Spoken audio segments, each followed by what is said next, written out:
Incidentally, where are your menfolk? You're the first man I've ever seen.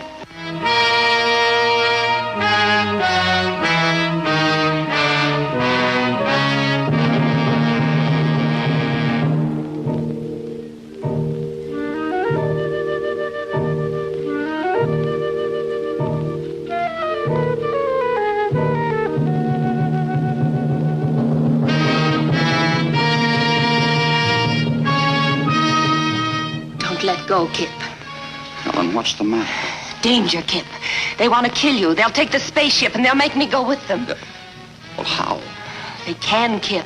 They control me. You'll share man's greatest thrill as you rocket through space to the lost moon city of alluring, ferocious cat women.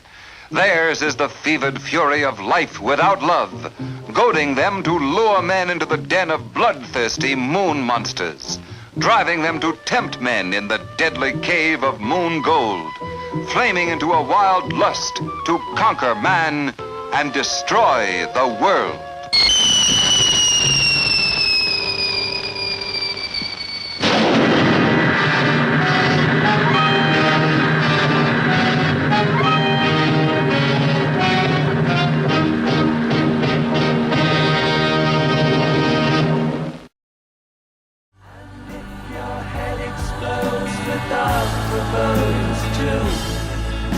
I'll see you on the dark side of the moon. Even though the science fiction genre was introduced to the Western world by the female Mary Shelley in 1818 with Frankenstein, it has largely been a boys' club.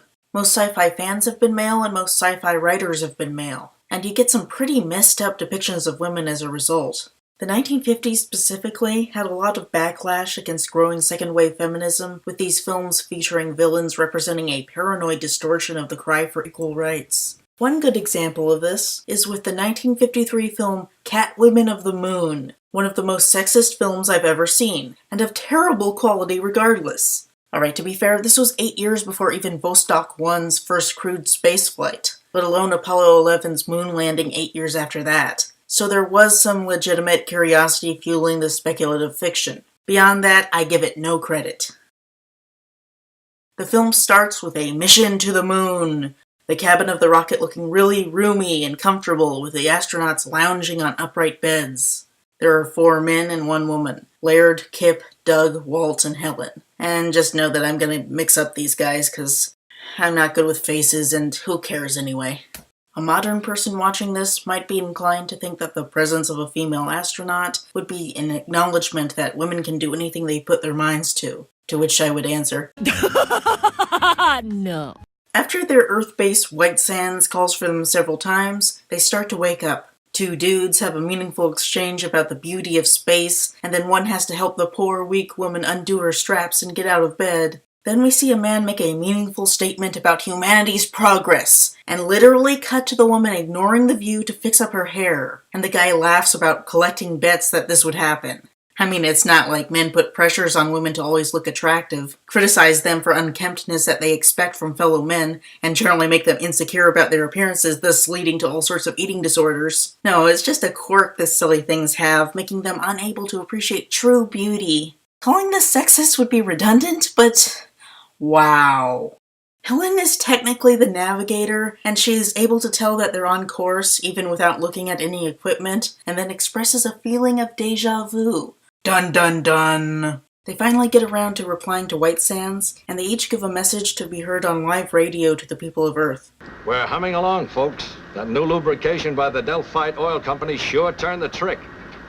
Well, I guess we know how the thing was paid for. Helen decides to let someone called Alpha know they're coming. Dun dun dun. Then a 3D gimmick meteor hits them. It looks just like gravity! The impact causes technobabble damage to the technobabble line, prompting Kip to don a radiation suit in a heroic effort to fix the thing in 59 seconds because they needed padding to get it up to an hour. Helen acts all weak, 'cause women. Kip gets bathed in radioactive steam, and then his crewmates help him up while touching the suit with their bare hands. She dotes over him when he recovers afterward, and makes a comment about her being above romantic social interactions when they're on the scientific mission. He rejects that while trying some bizarre pickup line about space travel that tries to sound deep, but really isn't. Believe me, baby, if I ever fell in love with you, I'd chase you across the world around the moon and all the way stations in between. Which is actually incredibly creepy workplace harassment. Technically, the term sexual harassment was coined in the 1970s, but I'm sure feminists of the 50s were talking about it in some fashion, and I think this here is to assert against feminists that this is the natural order, to put women in their place. Laird asks her about alpha, but she says she can't remember ever saying anything about an alpha. He assumes it's some kind of insanity brought on by going out into space, which was a real fear at the time. Again, without looking at any equipment, she says they're on course, but she says that the destination is on the dark side of the moon, which comes as a surprise to the commander. Shouldn't they have worked this out before even leaving Earth? These guys are clearly top men. Setting it on the far side allows for them to just make stuff up about the lunar environment. Though a lot of observations can be made about the moon from examining the near side, there is a little more wiggle room about the side of the moon that no one had seen at that point. It's also a more plausible version of the counter-Earth science fiction idea that there's a mirror copy of Earth on the other side of our orbit that we would never see because the sun's always in the way, which is easily dismissible because it would exert gravitational force on objects around it, which would be observable if it was there. It's not. The counter-Earth is often used to suggest other cultural values that would run opposite to ours, in either good or bad ways. John Norman's male domination, female submission fantasy series of gore uses the counter-Earth of gore to suggest a society of gore, where people understand the proper gender roles in which men are masters and women slaves. And it lends itself to a misogynistic message through implying that Earth should be more like its counter. Catwoman of the Moon also uses its counter-society for a misogynistic message, but through the suggestion that Earth needs to be unlike its evil counter. They land into a valley that's half on the light side and half into the dark side, serving as a transition into the adventure land. The men want to make sure that the rocket's ready to go at a moment's notice, but Helen doesn't see the point. Though she goes into these evil modes where she's controlled by Alpha, she seems to be normal at this point and is just leading them into danger from her feminine stupidity. They put on their spacesuits, and she immediately complains about the weight. Women, am I right? For some reason, she takes her cigarettes with her on the moonwalk. She says they make her feel more at home, but why take something useless on a scientific endeavor in such a dangerous environment? Why are they even on the rocket? Shouldn't the atmosphere be tightly controlled? And then one of the men brings out a gun and says it's for the same reason. America. Yeah, because taking a firearm on a space flight where a hull breach could suck them all into space to die horribly sounds perfectly reasonable. And they're going to plant an LA sign outside for kicks? Why would their superiors sign off on any of this? It might be supposed to be a commercial effort and not military, as was Robert A. Heinlein's speculation, which could explain some of the looser conditions, but even still, it makes no sense. It's one small step for man, one giant leap for mankind. Dodging a 3D gimmick, they make their way to a cave that Helen mysteriously knows about. When they reach the Terminator, the line separating light and dark, one of the guys decides to show that the light side of the moon is dangerous by tossing a cigarette into it, where it quickly burns up for another 3D gimmick. This is very stupid. 1. It assumes the moon is like Mercury, where one side is perpetually light and one side perpetually dark, so the light side would be hostile to life because of extreme heat. Assuming that's the case, they're no safer on the dark side because then they'd be frozen from that side having had no sunlight at all. But they're functioning on the presumption that the moon lacks an atmosphere, so the cigarette wouldn't catch fire, and the bigger risk would be from deadly radiation. 2. The moon is a satellite of Earth, not a planet. The sunlight doesn't hit it in the same way, so even though it shows us the same face, it has a night and a day. These are the phases of the moon. During a full moon, the near side is light, and the far side is dark, but it's the other way around for a new moon. Each side gets the same amount of sunlight. 3. The Terminator is twilight, stretching across the whole sky. Not just a line like the shadow of an awning. It is literally just night, day, and twilight in between. It's not like that's only a fact learned with future space missions, or even something obscure only taught in astronomy classes. It's something obvious with a bit of thought. Kip becomes suspicious of Helen because she couldn't have known about the cave, but Laird shrugs it off. Kit insists that someone stay behind to guard the ship, even though they're the only people there as far as he knows, and Laird again ignores him. Helen leads them inside, recreating a dream she had, which no one questions because they're idiots. They discover a liquid on the walls, meaning there's an atmosphere. One of them lights a match to see if there's oxygen, which is so stupid! With the wrong composition, the whole place could ignite. And why do they have matches? This isn't a camping trip. They then take off their helmets. Because that's scientific. Look, just because there's enough oxygen to burn a match doesn't mean the composition is safe for human lungs. And just because one guy doesn't die from a few breaths doesn't mean he won't in a few minutes. Even if the lunar atmosphere perfectly matches Earth's atmosphere, you still don't know what else is in there. There could be some moon virus, some small airborne plant matter, or even just dust to kill you.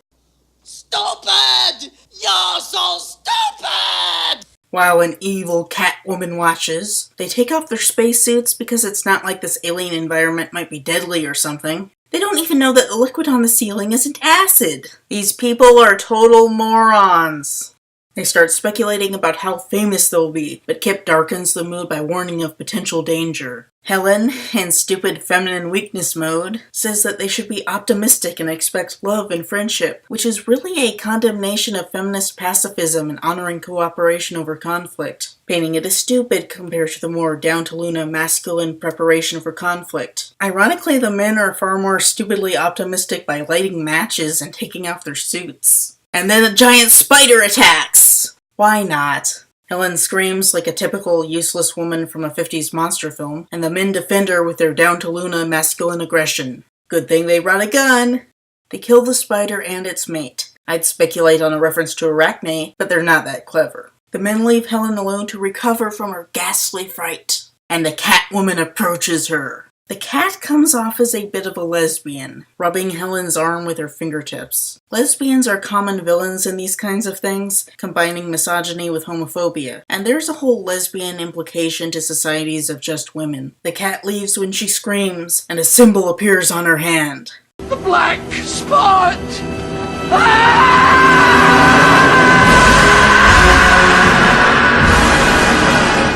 What happened? Nothing. I just opened my eyes and missed you. Wow.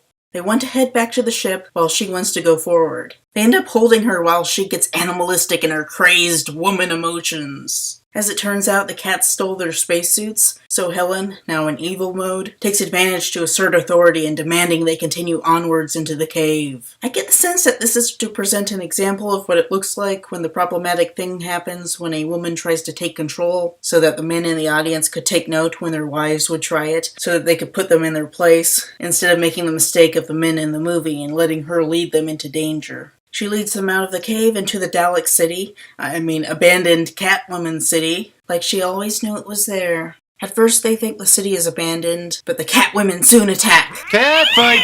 And then teleport away, taking Helen with them. Kip and Laird have a little power struggle, and Kip comes out on top, showing genre savviness and asserting that they not split up. Meanwhile, Helen meets the Catwomen, who are named according to their hierarchical positions with the Greek alphabet, alpha, beta, and so on. Now that we get a good look at them, we can see they're not really cats. They're women in leotards and exaggerated makeup. Even Mr. Spock looks alien compared to these characters. Even I look more like a Catwoman of the Moon in my anime Catgirl ears than them. Let's face it, even Halle Berry makes a better Catwoman.